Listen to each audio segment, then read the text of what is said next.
Very very good evening dear students. मैं हूं गौरव धन गाइस। स्वागत है आपका वोकैब इंग्लिश गुरु ऐप पे। हम कर रहे हैं चैप्टर प्रोनाउन। लास्ट सेशन के अंदर हमने डिस्कस किया था रिलेटिव प्रोनाउन और बहुत ही इंपॉर्टेंट कॉन्सेप्ट रिलेटिव प्रोनाउन से रिलेटेड। सो गाइस आज हम शुरू करने वाले हैं रिलेटिव प्रोनाउंस के कुछ और इंपॉर्टेंट कॉन्सेप्ट्स। सो गाइस शुरू करते हैं आज की क्लास।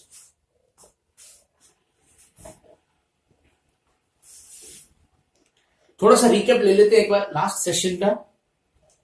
रिलेटिव प्रोनाउन हमने किया था और हमने बताया था कि रिलेटिव प्रोनाउन क्या होता है। ये जोड़ता है दो चीजों को, जैसे आई सॉ रमेश, तो हु यहां पे एक रिलेटिव प्रोनाउन है जिसने अपने से जस्ट पहले आने वाले नाउन या प्रोनाउन को जोड़ा है किससे? अपने जस्ट बाद आने वाली इंफॉर्मेशन से। तो रिलेटिव प्रोनाउन अपने से जस्ट पहले आने वाले नाउन प्रोनाउन को जोड़ता है उसके जस्ट बाद आने वाली इंफॉर्मेशन से, यानी ये जो इंफॉर्मेशन आ रही होगी वो इसी के लिए आ रही होगी। फिर हमने ये चीज भी देखी कि रिलेटिव प्रोनाउन का और इस नाउन प्रोनाउन का, यानी जिसके लिए, जिसकी एक्स्ट्रा इंफॉर्मेशन देने के लिए या जिसकी इंफॉर्मेशन देने के लिए रिलेटिव प्रोनाउन सेंटेंस में आया है, तो किसके लिए आया? वो इसके लिए आया है, वो इसके लिए सेंटेंस में आया है। तो जिसके लिए सेंटेंस में आया है, ये दोनों बिल्कुल पास पास होने चाहिए, बिल्कुल दोनों एक साथ होने चाहिए। तो रिलेटिव प्रोनाउन कौन कौन से होते हैं वो मैंने आपको बता दिए थे पिछली बार ही। जैसे अभी सेंटेंस में देखते हैं अपने कि राम हु प्लेज गिटार, यानी अगर मैं इस टुकड़े को यहां से हटा भी दूं तो ये जो चीज है ये यहां पे इंफॉर्मेशन दे रहा है कि राम जो गिटार बजाता है इज इन माई क्लास, यानी सेंटेंस तो ये था कि राम मेरी क्लास में है। तो अगर राम एक से ज्यादा है, या आप वैसे कहना चाहते हो राम जो गिटार बजाता है, अगर क्लास अगर स्कूल में राम बहुत ज्यादा है तो राम जो गिटार बजाता है वो मेरी क्लास में। तो ये एक्स्ट्रा इंफॉर्मेशन दे रही है, और ये एक्स्ट्रा इंफॉर्मेशन किसके द्वारा दी जा रही है? ये दी जा रही है हु के द्वारा, जो कि एक रिलेटिव प्रोनाउन है यहाँ पे। तो ये राम को जोड़ रहा है किसके साथ? इस प्ले गिटार वाली एक इंफॉर्मेशन के साथ।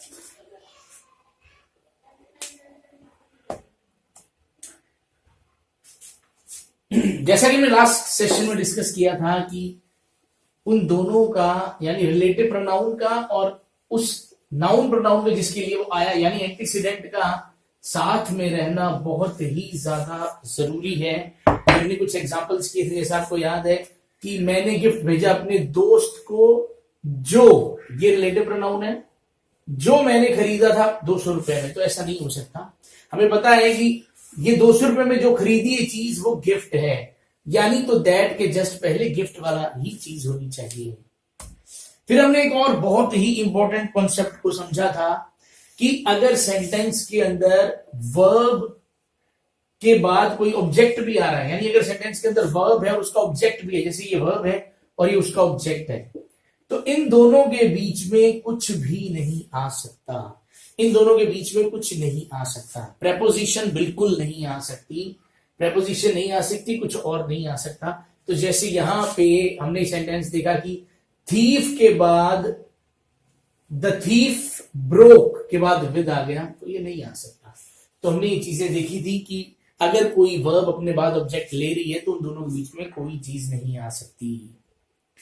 तो हमने काफी क्वेश्चंस किए थे, हमने समझी थी ये सारी कहानी, और अब हम चल रहे हैं थोड़ा सा आगे।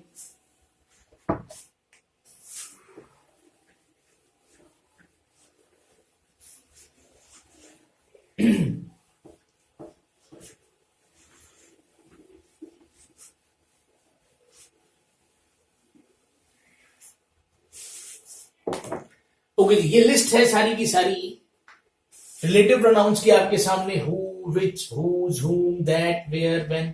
तो ये सारे के सारे वर्ड्स रिलेटिव प्रोनाउन का काम कर सकते हैं, लेकिन ये एक काम और भी कर सकते हैं जिसके लिए ये सबसे ज्यादा मशहूर है। जैसे जब भी हु वर्ड आता है तो हमें हमारे माइंड में एक चीज आती है कि ये तो क्वेश्चन होगा। नहीं, तो जरूरी नहीं है कि हु से स्टार्ट, हु से अगर कोई सेंटेंस स्टार्ट हो रहा है या हु से अगर हु किसी सेंटेंस में आ रहा है तो क्वेश्चन मार्क वाला सेंटेंस ही होगा। नहीं, वो डिपेंड करता है हु के फंक्शन पर कि हु वहां क्या काम कर रहा है। देखो अगर हु का मतलब कौन है, किसने है, तो डेफिनेटली वो मतलब अगर हु का मीनिंग ये बन रहा है तो वो सेंटेंस इंटेरोगेटिव होना चाहिए, यानी वो क्वेश्चन मार्क वाला ही होना चाहिए। तो जब क्वेश्चन मार्क वाला सेंटेंस होता है तब हु का मीनिंग ये बन जाता है। और जब हु रिलेटिव प्रोनाउन की तरह काम कर रहा होता है यानी सेंटेंस फुल स्टॉप वाला होना चाहिए, और रिलेटिव प्रोनाउन की तरह जब हु काम करता है तो इसका मतलब होता है जो, जिसने, जिन्होंने, ठीक है जी, कई मीनिंग है इसके। तो अब एक इंपॉर्टेंट पॉइंट जिसके ऊपर क्वेश्चन आ जाता है, एक प्री लेवल का क्वेश्चन आ जाता है कि हु जो होता है वो किसके लिए आता है। हु जब रिलेटिव प्रोनाउन का काम कर रहा होता है, जब हु रिलेटिव प्रोनाउन का काम कर रहा होता है तब एंटीसीडेंट के रूप में जो नाउन प्रोनाउन आता है वो इंसान ही होना चाहिए। यानी ये जो फॉर्मूला मैंने आपको लिखवाया था कि रिलेटिव प्रोनाउन के जस्ट पहले एक नाउन या प्रोनाउन होना चाहिए क्योंकि ये इसी के लिए आता है, और इसके बाद यहां पे इंफॉर्मेशन दी होती है। तो ये जो चीज है, अगर रिलेटिव प्रोनाउन के रूप में आपको हु दिखाई दे रहा है तो यहां जो नाउन प्रोनाउन होगा ना वो ह्यूमन बीइंग ही होना चाहिए, यानी कोई इंसान ही होना चाहिए, कोई जानवर या चीज नहीं हो सकती, कोई नॉन लिविंग नहीं हो सकता। उसके बाद हमने चल रहे हैं विच पे।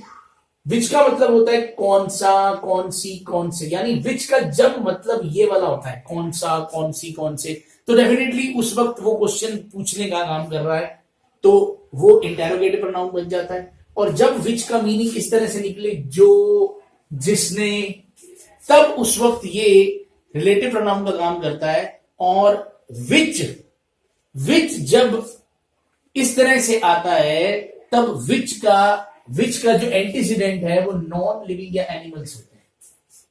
यानी विच जब रिलेटिव प्रोनाउन के रूप में आता है, अगर मैं यहां पे हु की जगह विच लिख दूं, यानी अगर विच रिलेटिव प्रोनाउन के रूप में आएगा तो यहां जो नाउन प्रोनाउन होगा वो या तो नॉन लिविंग होएगा या एनिमल होएगा, अब इंसान नहीं हो सकता। तो एक चीज, एक बहुत इंपॉर्टेंट चीज अपने ये भी बता देते हैं कि विच जो है जब इंटेरोगेटिव प्रोनाउन का काम करता है तब ये किसी के लिए भी आ सकता है। जब विच इंटेरोगेटिव प्रोनाउन का काम करता है तब ये किसी के लिए भी आ सकता है। किसी के लिए मतलब जब स्पेशली चूज करने की बात हो, वैसे तो आप इंसान के लिए नहीं लगा सकते विच को। मान लो फॉर एग्जाम्पल अगर मुझे ये कहना हो कि आपका फेवरेट एक्टर कौन सा है, तो हिंदी में तो मैं कौन सा बोल रहा हूं, लेकिन तब मुझे हु लगाना पड़ेगा, who is your favourite actor, ना कि तब मुझे विच लगाना पड़ेगा, which is your favourite actor. लेकिन अगर मुझे सिलेक्शन करना है, अगर मुझे सिलेक्शन करना है यानी ये 3 स्टार्स खड़े हैं, इनमें से तुम्हारा फेवरेट या फेवरेट स्टार कौन सा है, तब मुझे विच ही लगाना पड़ेगा। तो जब हमें सिलेक्शन करना होता है, चूज करना होता है, तब हम विच ही लगाते हैं, चाहे बात इंसान की क्यों ना हो। ये भी आगे आएगा। ओके, अब बात करते हैं हुज की। तो हुज का मतलब किसका, किसकी, किसके, जब ये काम करता है क्वेश्चन मार्क का, यानी जब ये इंटेरोगेटिव प्रोनाउन का काम करता है। जैसे हम पूछते हैं ना, whose bag is this, whose car is this, whose children are these, यानी किसके बच्चे हैं। तो किसका, किसकी, किसके, और जब ये रिलेटिव प्रोनाउन की तरह काम करता है, यानी जब सेंटेंस फुल स्टॉप वाला होना चाहिए, तब ये काम करता है जिसका, जिसकी, जिसके। और हुज जो है चाहे वो आईपी की तरह काम करे यानी इंटेरोगेटिव प्रोनाउन की तरह काम करे या रिलेटिव प्रोनाउन की तरह काम करे, ये लगता इंसानों के लिए ही है। होम की बात करें तो जब ये क्वेश्चन पूछने का काम करता है तो उसका मतलब होता है किसको, किनको, किससे, किन से। जैसे अगर मैं कहूं किसको तुमने अपनी बाइक दी है, whom have you given your bike, तो whom से जब अपने स्टार्ट करते हैं तो वो एक क्वेश्चन बनता है जिसका मतलब होता है किसको या किन लोगों को, इस तरह से। और जब ये रिलेटिव प्रोनाउन की तरह काम करते हैं तब जिसको, जिसे, जिन्हें, इस तरह से। और ये भी इंसानों के लिए ही आता है। फिर दैट का अगर मैं कहूं तो दैट जो है वो रिलेटिव प्रोनाउन की तरह काम तो करता है, लेकिन ये क्वेश्चन पूछने का काम नहीं करता, सबको पता है। तो दैट जो है वो कंजंक्शन का काम करता है। जब दैट सिर्फ कंजंक्शन का काम करता है तब ये इसका मीनिंग होता है हिंदी में जो की होता है कि उसने कहा की, तो ये वो वाला की। और जब ये काम करता है रिलेटिव प्रोनाउन का, तब इसका मतलब होता है जो, जिसने, इस तरह से। और दैट जो है वो किसी के लिए भी आ सकता है, यानी दैट जब रिलेटिव प्रोनाउन का काम करता है तो उसका जो एंटीसीडेंट है वो कुछ भी हो सकता है, यानी ह्यूमन बीइंग हो सकता है, नॉन लिविंग हो सकता है, एनिमल हो सकता है। यानी जैसे अगर यहां पे मैं रिलेटिव प्रोनाउन में विच की जगह, अगर मैं विच की जगह यहां पे दैट लिख दूं, तो यहां पे यहां जो नॉन प्रोनाउन आएगा वो ह्यूमन बीइंग भी हो सकता है, वो नॉन लिविंग भी हो सकता है, और वो एनिमल भी हो सकता है। यानी ये तीनों चीजें, यानी कुछ भी हो सकता है यहां पे, सबके लिए। ओके, अब हम बात कर रहे हैं नेक्स्ट वेयर की। वेयर का जब क्वेश्चन पूछने के लिए आता है तो सबको मालूम ही है वेयर का मीनिंग कहां होता है, और जब ये रिलेटिव प्रोनाउन की तरह आता है तब इसका मीनिंग जहां बन जाता है। और जब वेयर रिलेटिव प्रोनाउन की तरह काम करता है तो यहां पे जो चीज आनी चाहिए वो होती है प्लेस, कहां, तो यहां कोई जगह आनी चाहिए। ऐसे ही जब व्हेन काम करता है तो व्हेन का एक मतलब कब होता है, जब ये क्वेश्चन मार्क की तरह, इंटेरोगेटिव प्रोनाउन की तरह यूज किया जाता है, और जब ये रिलेटिव प्रोनाउन की तरह यूज किया जाता है तब इसका मतलब जब जैसा बन जाता है। तो यहां अगर व्हेन आएगा तो फिर यहां उसके जस्ट पहले टाइम की बात होगी, किसी टाइम की बात होगी, किसी सिचुएशन की बात होगी।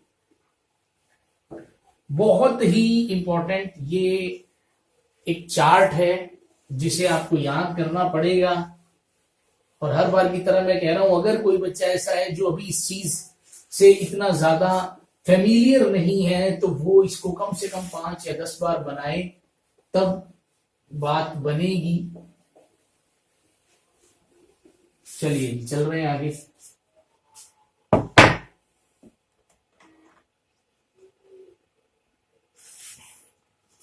तो ये बात हमने पढ़ी कि हु का जो इस्तेमाल है वो केवल इंसान के लिए ही किया जाता है, और ये सेंटेंस के सब्जेक्ट के लिए यूज किया जाता है। कैसे है अब पहले बताता हूं, देखो। The boy who won the first prize is my friend, यानी मुझे कहना तो ये है कि the boy is my friend. मान लो मुझे ये कहना है कि द बॉय, वो लड़का मेरा दोस्त है, तो अगर सेंटेंस इतना ही हो कि वो लड़का मेरा दोस्त है, तो ये हु किसके लिए आया सेंटेंस के अंदर, वो लड़का जो, ये तो मैंने एक्स्ट्रा बीच में जोड़ा है, ये चीज मैं हटा भी सकता हूं मान लो। तो अगर ये मैंने बीच में जोड़ा है, अगर मैं ना जोड़ता तो सेंटेंस क्या होता, वो लड़का मेरा दोस्त है। तो सेंटेंस का इस टाइम सब्जेक्ट कौन है, द बॉय। तो हु भी किसके लिए आया सेंटेंस में, यानी हु का मतलब है जो। तो जो कौन है यहाँ पे, ये जो कौन है, ये लड़का ही है। तो हु जो आता है वो सब्जेक्ट के लिए आता है, वो सब्जेक्ट की और जानकारी देता है। Everybody likes those who are honest, यानी हर इंसान उन लोगों को पसंद करता है जो ऑनेस्ट होते हैं। अब मैं आपको एक चीज ये भी बता देता हूं कि हु भी सेंटेंस में एक तरीके से एक सब्जेक्ट जैसा ही काम करता है। हु का यूज फर्स्ट सेंटेंस में द बॉय और सेकंड सेंटेंस में दोस्त के लिए हुआ है, चलो ये तो पता ही है। तो अभी आपको एक चीज और बता देता हूं, एक तो हु आता जो है वो एक सब्जेक्ट के लिए यूज किया जाता है, दूसरी बात हु भी सेंटेंस के अंदर एक सब्जेक्ट जैसा ही काम करता है। अभी रूल आने वाला है उसका, अभी बताएंगे। अब हम बात करते हैं हुम की।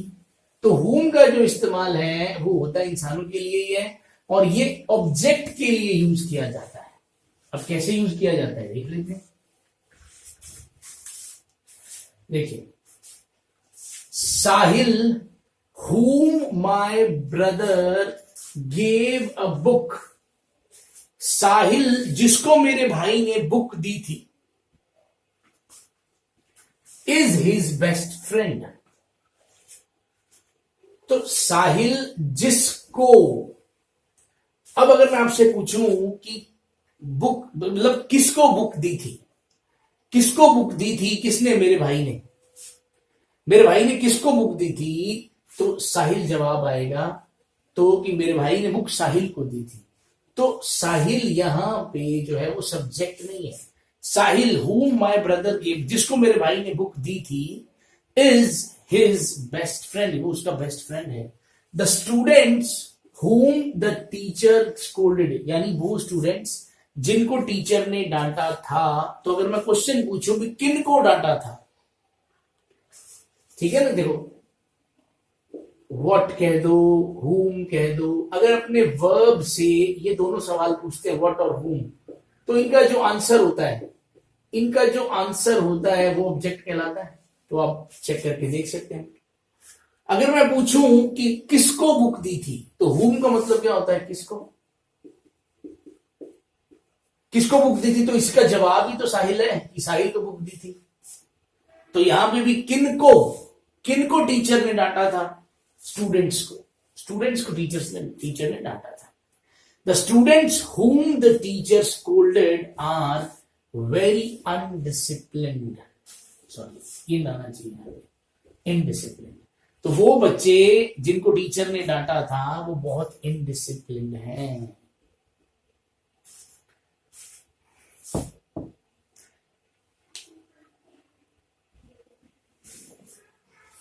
अभी बहुत सारे ऐसे आपको मैं हिंट्स देने वाला हूं जिससे आपको आइडिया लग जाएगा कि क्या चीज कब आने वाली है।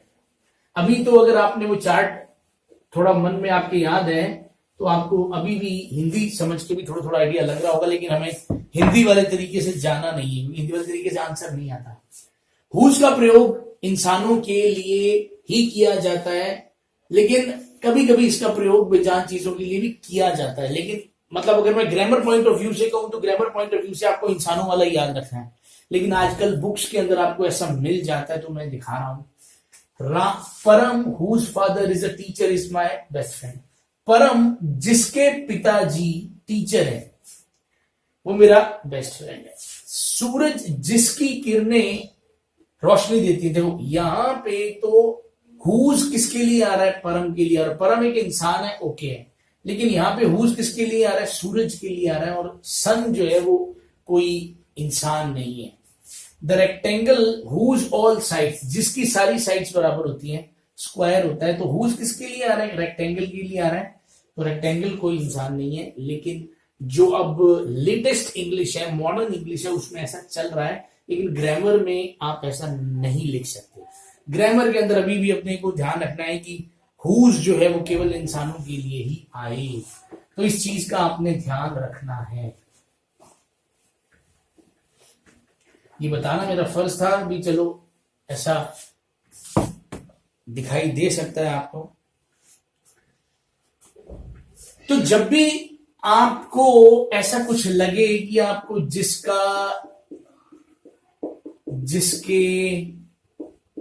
जिसकी अगर आपको इस तरह का शब्द यूज करना है, यानी हुज जैसा कुछ यूज करना है, किसके लिए, किसी नॉन लिविंग के लिए या एनिमल के लिए, नॉन लिविंग के लिए, एनिमल के लिए, तो आपको हुज तो नहीं लगाना, ये तो आपको पता है, हुज तो आप लगा नहीं सकते।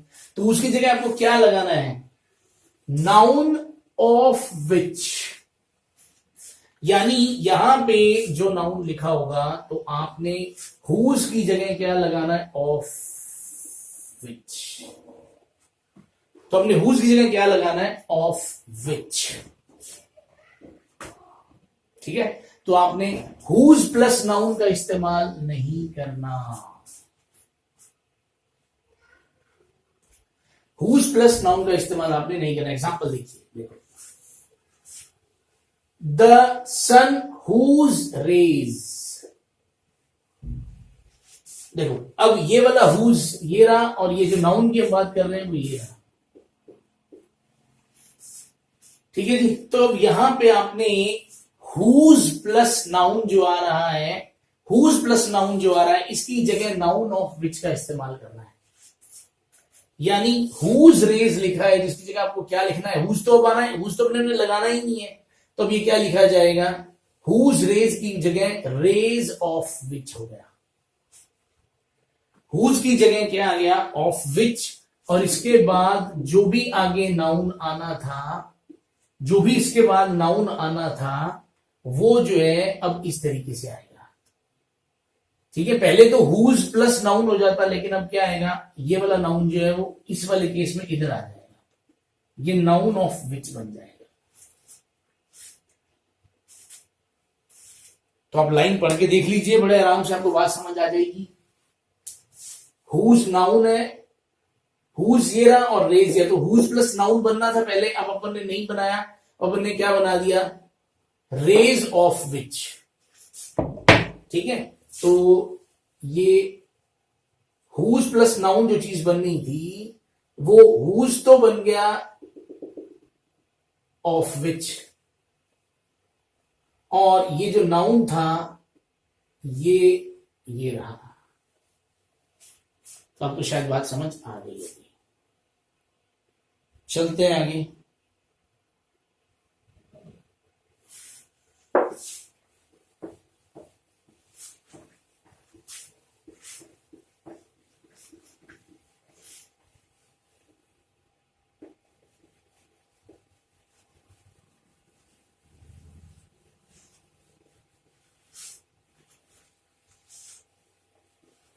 देखिए, अगर हम विच की बात करें तो विच का प्रयोग आपको पता है कि जब ये रिलेटिव प्रोनाउन का काम करता है तब इसका यूज हम इंसानों के लिए नहीं कर सकते, नॉन लिविंग के लिए कर सकते हैं, या किसी एनिमल के लिए कर सकते हैं, और एब्स्ट्रैक्ट नाउन्स के लिए तो डेफिनेटली कर सकते हैं क्योंकि वो उनमें जान नहीं होती। The information which she gave to me was fake. तो विच एक रिलेटिव प्रोनाउन है, यहां पर किसके लिए आया, नॉन लिविंग के लिए। द हॉर्स, यहां पे विच आया एक एनिमल के लिए। वो घोड़ा जो उसने परचेज किया था उसने रेस जीत ली है। ठीक है,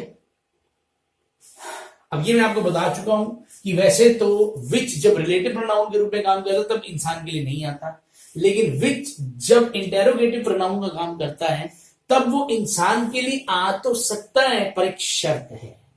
शर्त यही है कि अगर दो से ज्यादा अधिक व्यक्तियों में से, मतलब दो या दो से अधिक व्यक्तियों के लिए अगर कोई चुनाव करना, उनमें से कुछ चुनाव करना हो, जो कि मैं पहले आपको बता चुका हूं। Which is your brother among the 3 boys, यानी इन तीनों में से तुम्हारा भाई कौन सा है। Which of the players do you want, तुम्हें कौन सा प्लेयर चाहिए, इनमें से कौन सा प्लेयर चाहिए। तो इस वजह से यहां विच का इस्तेमाल हम कर रहे हैं। बात हालांकि इंसान की हो रही, कोई प्लेयर्स इंसान ही है। अब एक रूल छोटा सा और अभी आपको बता देता हूं, यही भी बता देता हूं, केवल एक ही ऐसा WH वर्ड है। WH वर्ड का मतलब where, how, why, what, where, when, which, whose, whom में से एक विच ही ऐसा शब्द है जिसके जस्ट बाद ऑफ लिखा जा सकता है, और किसी भी WH वर्ड के जस्ट बाद ऑफ नहीं लिखा जा सकता, सिर्फ विच के बाद ही ऑफ लिखा जा सकता है। और ये तभी होगा जब आप सिलेक्शन कर रहे होंगे ज्यादा में से किसी एक का, ये होगा भी तभी।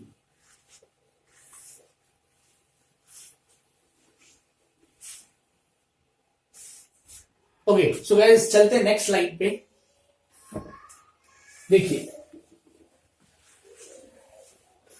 अब बात करते हैं दैट की। दैट का प्रयोग हम किसी के लिए भी कर सकते हैं, जैसा कि मैंने बताया था, ह्यूमंस के लिए, एब्स्ट्रैक्ट नाउन्स के लिए, नॉन लिविंग थिंग्स के लिए, एनिमल्स के लिए, किसी के लिए भी। अब एक इंपॉर्टेंट चीज, अगर एंड से जुड़कर दो एंटीसीडेंट्स का प्रयोग हो जिनमें एक मनुष्य दूसरा जानवर या वस्तु हो, तो इसके बाद आरपी के रूप में केवल दैट का ही प्रयोग किया जा सकता है। यानी जैसे मैं आपको हमेशा बताता हूं कि आरपी के जस्ट पहले कोई नाउन या प्रोनाउन होता है, लेकिन अगर कोई सिस्टम ऐसा हो जाए कि ये नाउन प्रोनाउन की बजाय एक और यहां पे भी नाउन हो और यहां पे भी नाउन ही हो, और ये एक नाउन तो मान लो ह्यूमन हो और एक नाउन जो है वो अगर एनिमल है, तो इस केस के अंदर ये एंड से जुड़े हैं, तो जब एंटीसीडेंट के रूप में हमें एंड से दो नाउन जुड़े हुए मिल जाएं, तो इस केस के अंदर हमारे पास आरपी यानी रिलेटिव प्रोनाउन के लिए ऑप्शन केवल दैट बचता है। क्योंकि ना तो हम हु यूज कर सकते हैं, क्योंकि हु केवल इंसानों के लिए आता है, जानवर के लिए नहीं आएगा। ना ही हम विच यूज कर सकते हैं, क्योंकि विच केवल नॉन लिविंग या एनिमल्स के लिए आता है, वो इंसान के लिए नहीं आ सकता। तो इस केस के अंदर जब हमारे पास इंसान भी है, जानवर भी है, दोनों ही एंटीसीडेंट बन रहे हैं, तब हम दैट का इस्तेमाल करेंगे। तो the man and his dog that I saw yesterday have been kidnapped. यानी वो आदमी और उसका कुत्ता जो मैंने कल देखे थे, वो उनको किडनैप कर लिया गया है। मतलब कल तो देखा था लेकिन उनको किडनैप कर लिया गया है। फिर अभी मैं आपको कुछ ऐसे कुछ रूल्स बता रहा हूं जिसके अंदर आप ये मान के चलिए दैट का रिलेटिव प्रोनाउन के रूप में आना कंपलसरी है। उस वक्त वहां दैट ही फिट आएगा।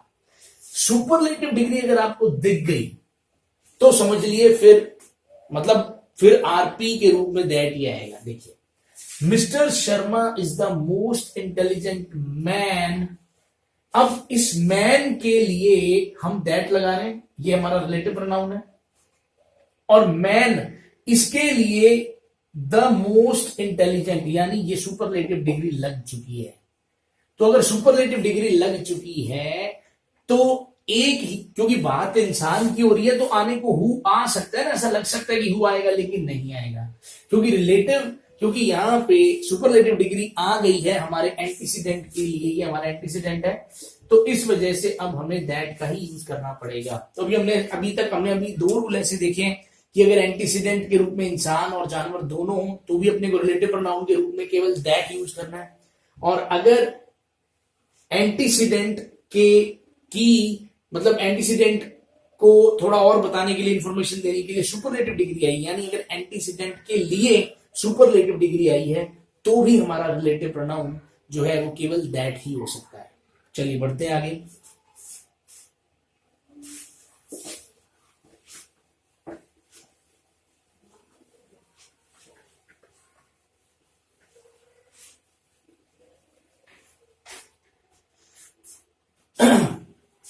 देखो, अगर सेंटेंस के अंदर ऑल आया है, अब हम थोड़ा ऑल के बारे में बात कर रहे हैं कि अगर सेंटेंस के अंदर आपको ऑल दिखाई दे, तो अगर आपको ऐसा लग रहा हो सेंटेंस पढ़ के कि ऑल का मतलब यहां इंसान से है, तो आरपी के रूप में हु भी आ सकता है, दैट भी आ सकता है, दोनों से।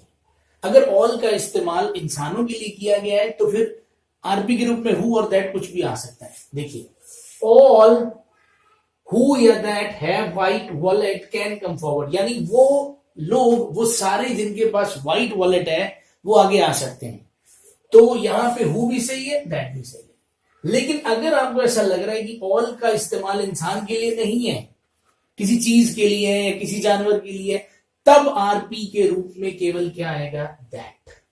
देखिए, all that glitters is not gold, हर वो चीज जो चमकती है, all that glitters is not gold।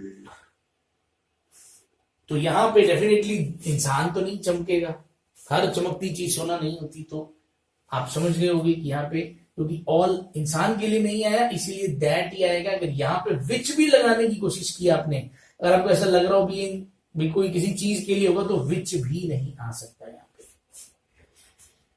All के बाद अगर कोई भी अनकाउंटेबल नाउन लगा है तो इसका मतलब बात वही होगी कि इंसान तो नहीं है ना, ऑल के बाद इंसान तो नहीं आया, तो फिर भी क्या लगेगा, दैट ही लगेगा, यानी विच अभी भी नहीं लगेगा। इंसान, जब अनकाउंटेबल नाउन आ गया तो डेफिनेटली इंसान तो नहीं है, तो विच नहीं लगा सकते। इस सिचुएशन में भी आप विच नहीं लगा सकते। तो वही वाला रूल, अगर सेंटेंस में ऑल है तो आपने चेक करना है, अगर बात इंसान की हो रही है तो फिर हु भी लग सकता है, दैट भी लग सकता है। लेकिन अगर बात इंसान की नहीं हो रही तो विच नहीं लगेगा, फिर लगेगा केवल that he. All the money that I had, जो मेरे पास थी, हैज बीन स्पेंट, वो खर्च हो गई है। तो मनी डेफिनेटली अनकाउंटेबल नाउन होता है, इसी वजह से यहां पे अपने को केवल दैट लगाना है। अगर विच भी लगा हुआ आ जाए तो गलत है ऐसी सिचुएशन में। तो क्वेश्चंस आते हैं, पढ़ने में हवा भी नहीं आएगी, पता ही नहीं चलेगा, और बहुत जब अपने दिल से फीलिंग लेते हैं तो फीलिंग बड़ी अच्छी आती है, बिल्कुल ओके लगता है, हाँ बिल्कुल सही है, पढ़ने में एकदम ओके लगता है, लेकिन वो सारी की सारी चीजें क्या होती है, एरर होती है। अब जितने भी इस तरह के आपने वर्ड्स देखे हैं ना, जो वन पे, बॉडी पे या थिंक पर खत्म होते हैं, specially someone, anyone, everyone, no one, या समबडी, एनीबडी, नोबडी, एवरीबडी, ऐसे ही समथिंग, नथिंग, एनीथिंग, ये सारी की सारी चीजें प्रोनाउन होती हैं। ये वन बॉडी थिंग पर खत्म होने वाली चीजें भी क्या होती है, एक प्रोनाउन जैसा काम करती है। तो अगर आपको सेंटेंस में इस तरह की चीजें दिख जाती है ना, स्पेशली ये वाली जैसे एवरीथिंग, नथिंग, कुछ और भी है इनके अलावा, ये तो मैंने बताया है कि ये चीजें प्रोनाउन का काम करती है। अब मैं आपको बता रहा हूं कि अगर आपको सेंटेंस में ये वर्ड्स दिख जाए, everything, nothing, the only, any, सिर्फ एनी दिख जाए तो भी, everyone, none, nobody, much, little, the few, the little, तो इन सबके बाद अगर ये चीजें दिख जाएं तो समझ लो रिलेटिव प्रोनाउन के रूप में हमें दैट का ही इस्तेमाल करना है। देखते, my father has given me everything, everything आ रहा है ना, तो अब ये कोई चीज हो सकती है, मेरे पिताजी ने मुझे वो सब कुछ दिया है, लेकिन यहां पे आपको विच नहीं लगाना, दैट ही लगेगा। दिस इज द ओनली, ये द ओनली आ रहा है, this is the only pen that I bought, ये दिस इज द ओनली, यही एकमात्र पेन है जो मैंने कल खरीदा था। He has already spent the little, तो ये वर्ड्स आपको याद करने पड़ेंगे, ठीक है जी। तो ये कुछ स्पेशल वर्ड्स हैं, ये आपको याद करने पड़ेंगे कि अगर ये इस तरह की कोई बात आ रही है, जब थोड़ा सा, जब एम्फेसाइज करने की बात हो रही है कि यही वो कुछ थोड़े से पैसे हैं, या मेरे मुझे वो सब कुछ दिया है, यानी जब भी आप इस तरह की कोई चीज की बात करते हैं कि वो सब कुछ, वो थोड़ा सा, तो इस तरह की चीजों में जब भी रिलेटिव प्रोनाउन की बात आएगी वो हमेशा दैट होगा। चलते हैं आगे।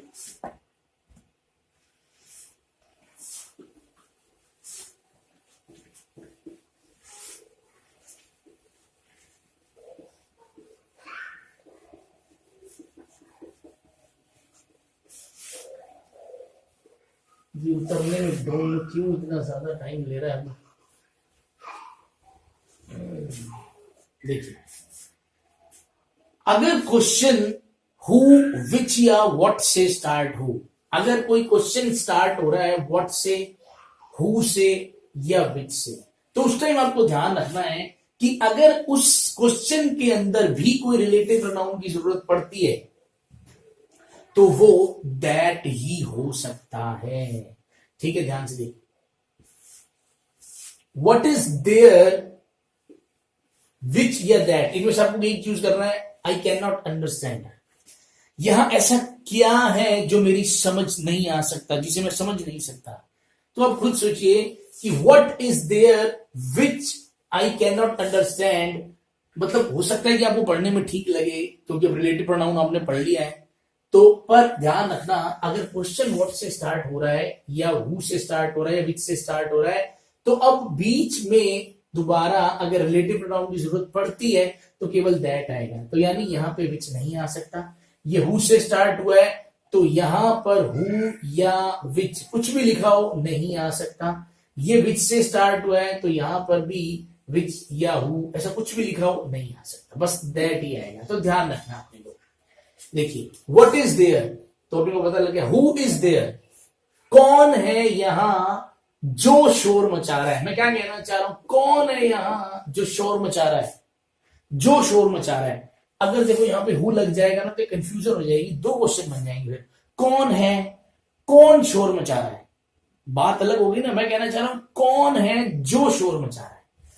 विच इज द बुक, वो कौन सी बुक है जो तुम्हें सबसे ज्यादा पसंद है। मैं यहां जो बोलना चाह रहा हूं, अगर मैं यहां पे विच ही रखूंगा तो दो क्वेश्चन हो जाएंगे।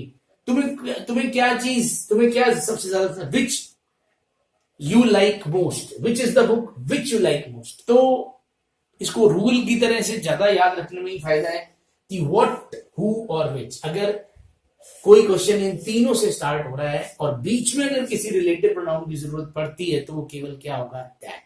तो बहुत सारी चीजें भी मैंने आपको करवा दी जहां पे रिलेटिव प्रोनाउन के रूप में क्या आएगा, दैट आएगा। यानी हमारी मजबूरी है वहां पे दैट ही आएगा।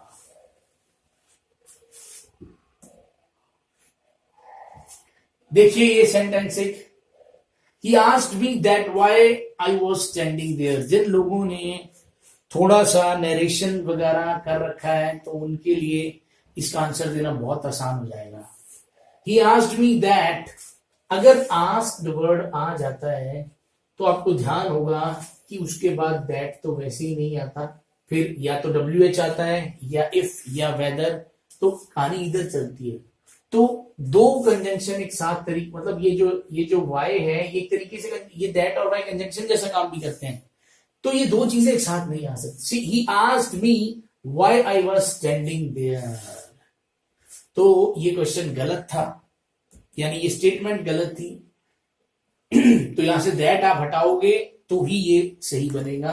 तो हमारे पास एक रूल आ गया, जिन लोगों ने भी नरेशन नहीं किया हुआ वो इसको ऐसा समझ सकते हैं कि अगर हमारा जो वाक्य है वो इंटेरोगेटिव नहीं है, जैसा कि भी हमारा लास्ट जो सेंटेंस था वो इंटेरोगेटिव नहीं था, वो एक सिंपल सेंटेंस था, फुल स्टॉप वाला सेंटेंस था, तो अगर उसमें रिलेटिव प्रोनाउन के रूप में WH वर्ड आपको दिखाई दे रहा हो, हु, हुम, हुज, व्हाट, तो फिर उसमें उसके पहले दैट नहीं आ सकता।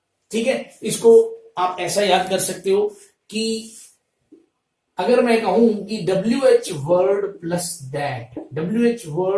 दैट इकट्ठे नहीं आ सकते, इस केस में जिस केस के अंदर WH वर्ड ऑलरेडी RP का काम कर रहा हो तो उससे पहले दैट नहीं आ सकता। ठीक है जी, तो दैट जब WH वर्ड RP का काम कर रहा है तो उससे पहले दैट नहीं आ सकता। तो इसको दूसरी जिन लोगों की नरेशन क्लियर है वो बहुत वैसे ही जल्दी समझ जाएंगे। ही आस्क्ड मी, तो सीधा वाई ही लगाना था, दैट यहां आएगा ही। He asked me why I was standing there, उसने मुझसे पूछा मैं क्यों वहां खड़ा था। हिंदी बनाने की कोशिश मत करना, गड़बड़ हो जाएगी, हिंदी में तो बिल्कुल सही जाएगा ये कि उसने मुझसे पूछा कि क्यों मैं वहां खड़ा था, तो हिंदी वाली साइड मत जाना, गड़बड़ हो जाएगी।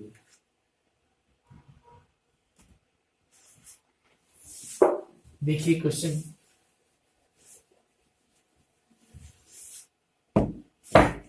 He is the same boy who came here yesterday, यही वो लड़का है जो कल यहां आया था। तो यहां पे सेंटेंस में हु हमारा रिलेटिव प्रोनाउन है और ये जिसके लिए आया है वो एक लड़का है, यानी ये जिस नाउन के लिए आया है वो एक इंसान है। तो आपको बताना है कि क्या यहां पे सेंटेंस सही है। तो ये सेंटेंस अभी गलत है गाइस। देखिए यहां पे हु नहीं आएगा, यहां पर दैट आएगा। पर आप सोचोगे सर आपने कहा था कि हु का एंटीसीडेंट इंसान होता है, तो इंसान ही तो है, ये एंटीसीडेंट है और ये इंसान ही तो है, तो गलत क्यों हो गया। तो यहां पे भी एक ऐसा रूल हम करवाने वाले हैं जहां पे केवल दैट आएगा अगर कुछ सिचुएशन ऐसी दे रखी हो। तो क्या सिचुएशन दे रखी है, अभी चलते हैं उस रूल पे।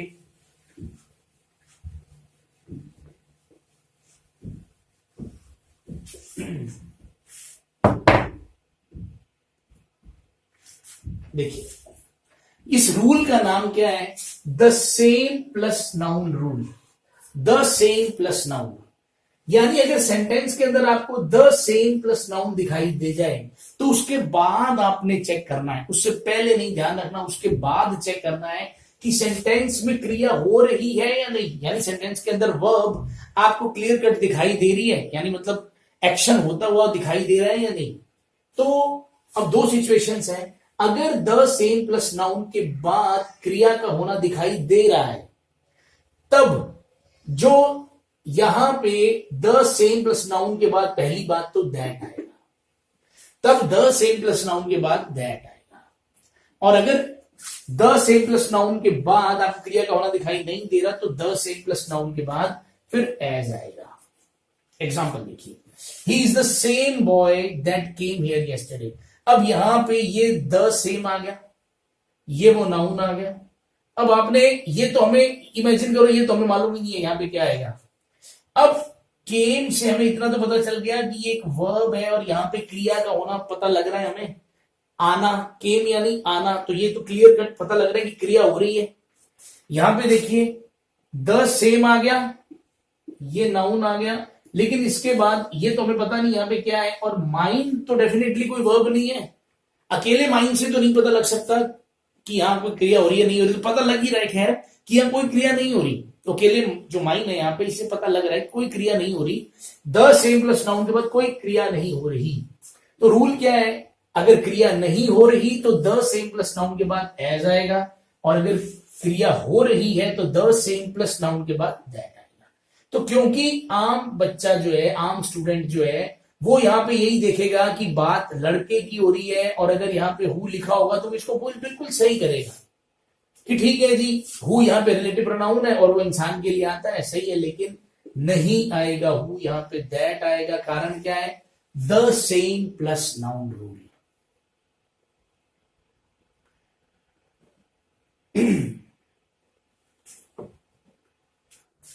सो गाइज, पूरी उम्मीद है कि ये जो मैं अभी आपको करवा रहा हूं, ये चीजें ये आपको समझ आ रही होंगी। मैं फिर से आपको बताना चाह रहा हूं गाइज कि अगर आपको ये बातें समझ आ रही हैं, दैट्स गुड एनफ। क्योंकि ये जो चीजें हैं, इनका समझ में आना ही पहले इंपॉर्टेंट है। अगर आपको ये समझ आ रही हैं तो फायदा आपको तभी करेंगी जब आप इन्हें याद करेंगे। तो फिर ध्यान से समझ लीजिए, इनका समझ आना काफी नहीं है, बस इतना अच्छा जरूर है कि ठीक है कि आपको समझ आ रही होगी। आप उन बच्चों से तो आगे हो जिनको समझ ही नहीं आ रहा। तो अगर आपको ये समझ आ रहा है, बहुत बढ़िया बात है, लेकिन फायदा आपका तब करेगा जब ये याद करोगे। तो अब जो और आगे आने वाला सेशन है प्रोनाउन के ऊपर, वो फिर इससे भी और इन डेप्थ में जाएंगे। सो प्लीज आगे वाले सेशन देखने से पहले प्रोनाउन की, या कम से कम रिलेटिव प्रोनाउन का जो जितना भी पार्ट मैंने कराया है, इसको घोल के पी जाओ। इसको कई बार आप जो है लिख लो, रट लो, कुछ भी करो, पर अब जो नेक्स्ट सेशंस आने वाले हैं उन्हें देखने से पहले अब तक का जो रिलेटिव प्रोनाउन का पार्ट है वो क्लियर कर लो। और गाइस, मुझे पूरी उम्मीद है मजा आ रहा होगा। सो प्लीज आप इस कोर्स को ज्यादा से ज्यादा शेयर कीजिए, ताकि और स्टूडेंट्स भी एंजॉय कर सके और थोड़ा बहुत मैं भी एंजॉय कर सकूं। सो गाइस, मिलते हैं नेक्स्ट सेशन में। Till then, bye bye, have a nice day. जय हिंद, जय भारत।